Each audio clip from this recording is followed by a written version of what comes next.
ኢራን ሊያልፉ የነበሩ 38 መርከቦች አቅጣጫ ቀይረዋል። የአሜሪካ የመካከለኛው ምስራቅ እዝ ሴንትኮም በሆርሙዝ የባህር ዳርቻ አካባቢ ያካሄደ ባለው ወታደራዊ ዘመቻ 38 መርከቦች ናቸው አቅጣጫቸውን እንዲቀይሩ ወይንም እንዲመለሱ መደረጋቸው የተነሳው እዙ ባጋራው ተንቀሳቃሽ ምስል ወደ ኢራን ለማለፍ ቀዘፋ ላይ የነበሩ መርከቦች የአሜሪካ ጦር መርከቦችና ሄሊኮፕተሮች የተከለከሏቸውና ከመንገዳቸው ሲያስቆማቸው ታይቷል። ክልከላው አሜሪካ የንግድ መርከቦችን ወደ ኢራን ወደቦች እንዳያልፉ ለማድረግ የምታደርገው ቀጥተኛ ወታደራዊ ጫና መሆኑን ነው እዙ ያነሳው። ኢራን ወደ ድርድር እስክትመጣ ድረስ ዋሽንግተን የሆርሙዝ ሰርጥን አግዳ እንድትቆይ አመላክቷል።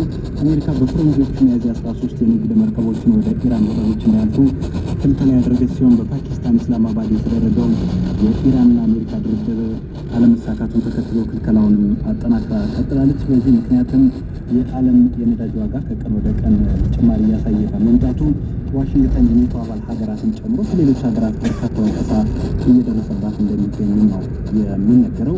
አሁን ደግሞ ከደቂቃዎች በፊት በወጡ ዘገባዎች እየወጡ እንዳሉ መረጃዎች ከሆነ ኢራን ሆርሙዝን ለመክፈት ሀሳብን አቅርባለች። አሜሪካ ትቀበለው የሚለው ደግሞ ተጠባቂ ጉዳይ ነው። ከውጭ ለትንታኔ ወደ መረጥነው ጉዳያችን አልፋለን። የኢራኑ የውጭ ጉዳይ ሚኒስትር አባስ አራግቺ ሩሲያ ገብተዋል። የኢራን ከዋሽንግተን ጋር ለሁለተኛ ዙር ኢራን ሊያልፉ የነበሩ 38 መርከቦች አቅጣጫ ቀይረዋል። የአሜሪካ የመካከለኛው ምስራቅ እዝ ሴንትኮም በሆርሙዝ የባህር ዳርቻ አካባቢ ያካሄደ ባለው ወታደራዊ ዘመቻ 38 መርከቦች ናቸው አቅጣጫቸውን እንዲቀይሩ ወይንም እንዲመለሱ መደረጋቸው የተነሳው እዙ ባጋራው ተንቀሳቃሽ ምስል ወደ ኢራን ለማለፍ ቀዘፋ ላይ የነበሩ መርከቦች የአሜሪካ ጦር መርከቦችና ሄሊኮፕተሮች የተከለከሏቸውና ከመንገዳቸው ሲያስቆማቸው ታይቷል። ክልከላው አሜሪካ የንግድ መርከቦችን ወደ ኢራን ወደቦች እንዳያልፉ ለማድረግ የምታደርገው ቀጥተኛ ወታደራዊ ጫና መሆኑን ነው እዙ ያነሳው። ኢራን ወደ ድርድር እስክትመጣ ድረስ ዋሽንግተን የሆርሙዝ ሰርጥን አግዳ እንድትቆይ አመላክቷል። አሜሪካ በፈረንጆቹ ሚያዝያ 13 የንግድ መርከቦችን ወደ ኢራን ወደቦች እንዳያልፉ ክልከላ ያደረገች ሲሆን በፓኪስታን ኢስላማባድ የተደረገው የኢራንና አሜሪካ ድርድር አለመሳካቱን ተከትሎ ክልከላውንም አጠናክራ ቀጥላለች። በዚህ ምክንያትም የዓለም የነዳጅ ዋጋ ከቀን ወደ ቀን ጭማሪ እያሳየ በመምጣቱ ዋሽንግተን የኔቶ አባል ሀገራትን ጨምሮ ከሌሎች ሀገራት በርካታ ወቀሳ እየደረሰባት እንደሚገኙ ነው የሚነገረው። አሁን ደግሞ ከደቂቃዎች በፊት በወጡ ዘገባዎች እየወጡ እንዳሉ መረጃዎች ከሆነ ኢራን ሆርሙዝን ለመክፈት ሀሳብን አቅርባለች። አሜሪካ ትቀበለው የሚለው ደግሞ ተጠባቂ ጉዳይ ነው። ከውጭ ለትንታኔ ወደ መረጥነው ጉዳያችን አልፋለን።